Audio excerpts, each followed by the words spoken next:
This is something that I use when I'm evaluating the strength of writers. Do you have willingness to commit to a choice, whether it's a good choice or a bad choice, whether you know it's a good choice or a bad choice?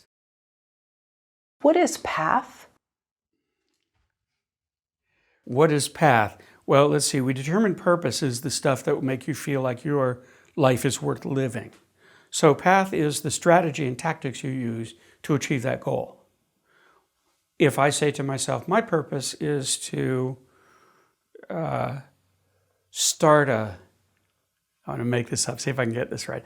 I'm going to start a Central African tech incubator to incubate technology enterprises for small and medium businesses in the Congo, let's say. Let's say that that's my purpose. If I can go to that place and achieve those goals, then I will feel like I have achieved my purpose. That's what I want to do. What's my path to get there? Maybe I need to go to university and study finance. Maybe I need to work in investment banking or private equity. Maybe I need to go to business school and get a graduate business degree. Maybe I need to work for venture capital investors who are impact investors as well. That is to say, they're trying to use their money to create social change. Now, once I stand on my platform of education and experience, I can go to the Congo and start making the investments that I want to make. The steps that get me from the origination of my desire to the complete execution of that intention, those steps are the path.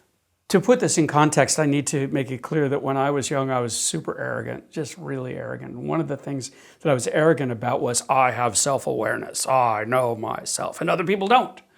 And in my mind, I imagine there are two kinds of people in the world, and this is where the arrogance comes in. It's like, there's two kinds of people in the world. People who are on the path to self-knowledge and people who are in the swamp. And the really pejorative part was like, I just dismissed the entire population of the world. If they weren't on the path to self-awareness, their lives were nonsense. I have a lot more sympathy for people now than I did. But in this sense, the meaning of path is literally the path to spiritual enlightenment. So we can think of path as the steps one takes to achieve one's goal. That's a definition of path. We can also think of path as the journey toward greater self-understanding, greater understanding of the world, greater acceptance of all these things, greater love, greater humility, all the positive values that will make us feel safe and content when we fall asleep at night, knowing that we have a spiritual understanding that works for us. So there's the practical path toward goals, and there is the spiritual path toward self-understanding. Two definitions of path for the price of one. Well, thank you. I'm wondering, though, how did you know someone wasn't on the path? Because they wanted to spend time with me and I didn't want to spend time with them.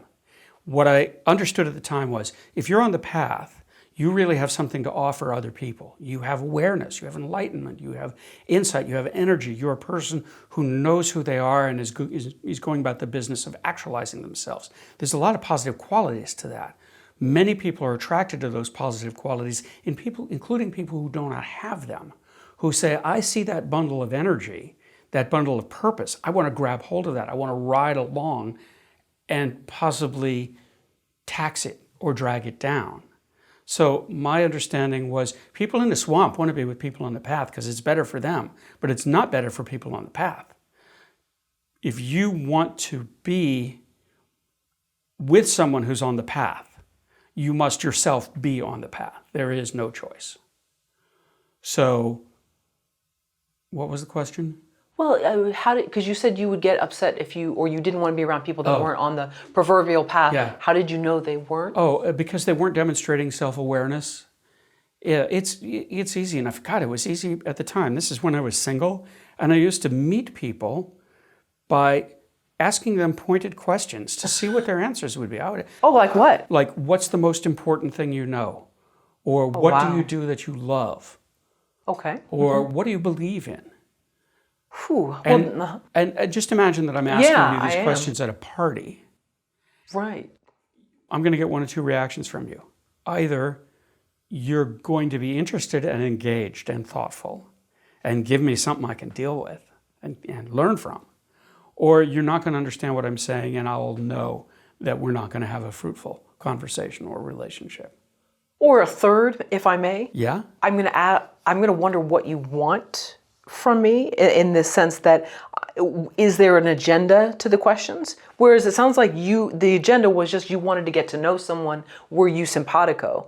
But maybe I would think, is he going to sell me a course? Is he going to sell me a counseling session? I don't know.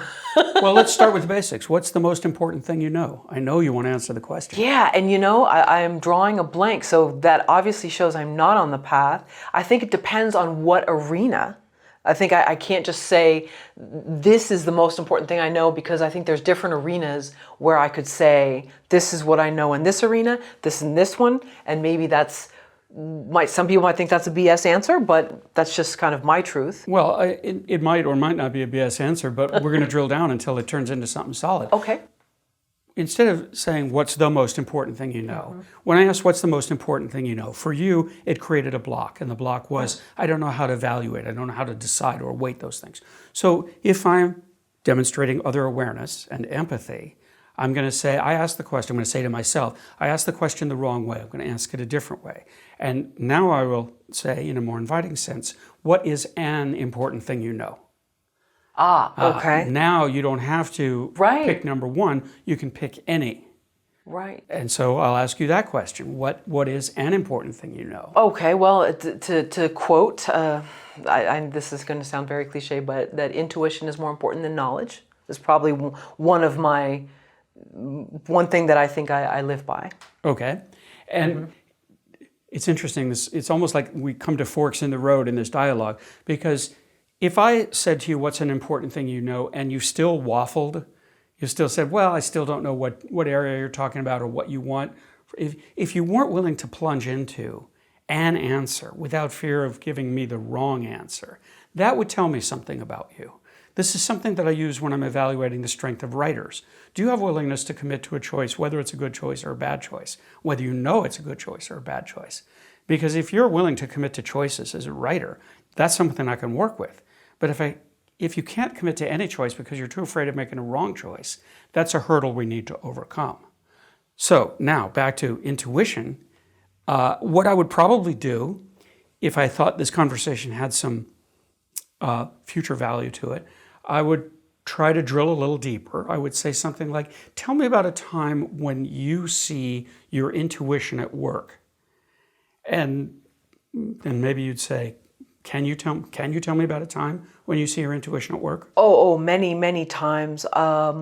Without certain specifics, there have been times when the intuition saved my life to get out of a certain situation quickly, and it was best that I did.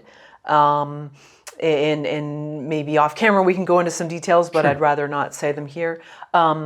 Other times, knowing that maybe the world was going to go in one direction, and maybe it wasn't favorable, and to hold on because it was probably going to be a rocky few years. It's different things like that. Mm-hmm. So when you place a value on trusting intuition, that is a value that has been established over time. You have used intuition and mapped it against outcomes. You have some experience with intuition now. Sure. Mm-hmm. This brings me to one of my favorite ways of thinking about past, present, and future. Take lessons from the past, interpret them in the present for use in the future. So if we're having this conversation at a party and I'm trying to deliver some value to you, I might say, in a quiet moment, think about those moments of intuition, when they struck you, how you were challenged to accept or reject acting on them, how you decided to act on those things. Just think about that stuff now and recognize that when you encounter situations in the future where your intuition will be called upon, not only will you have your history of intuition to draw upon and your native strength of intuition, you will also have the work you did reflecting on how you understand your intuition to work as a tool that you use. And will emerge, I would hope, from this conversation with a little bit more willingness to self-inspect without fear. Oh, sure. And what I've learned is that, then this is a cliche saying, but that intuition whispers.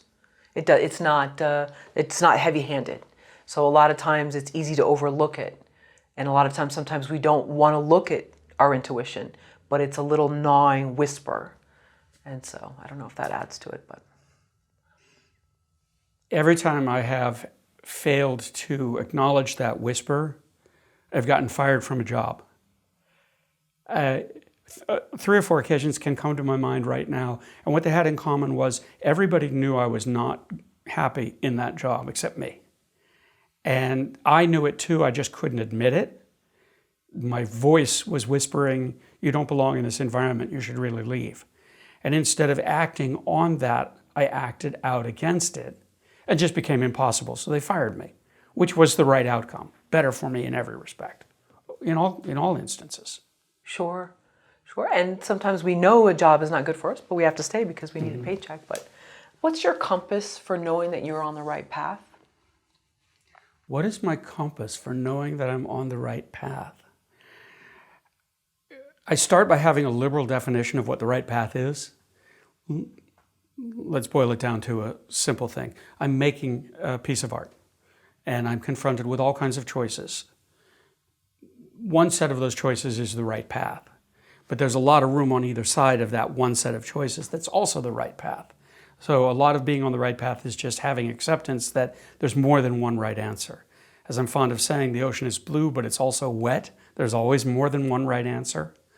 But if you're speaking more in terms of how do I, as a human being, know that I'm fulfilling my human purpose, I'm going to have to borrow a writing strategy for this. When I've written something, I want it to be good. And the way I make sure that I can trust that it's good is by being very hard-nosed about saying it's not yet good. That is to say, I'm a strong editor against my own work. I have a good, strong practice of saying, no, it's not good enough, you can do better. And the reason I have this practice is so that when the work arrives at a place that I'm happy with, and I say to myself, I don't think I can do any better, it's backed up by some authority and not just hope. Because many people in that situation will say, well, I hope this is the right path. I haven't tested it against other paths, so I really don't know. And I've never challenged myself to leave a wrong path, so I have no experience of that. Seems like if I want to make sure that I'm on the right path, I better find some ways to test the rightness of the path. And I've just named a couple of strategies. Look at other paths and either ask yourself, what would it be like to walk on those paths, or actually walk on those paths? And then the other thing is, if you're aware that you're not on the right path, simply have enough self-honesty and self-acceptance to say, this doesn't look like the right path. I better change paths.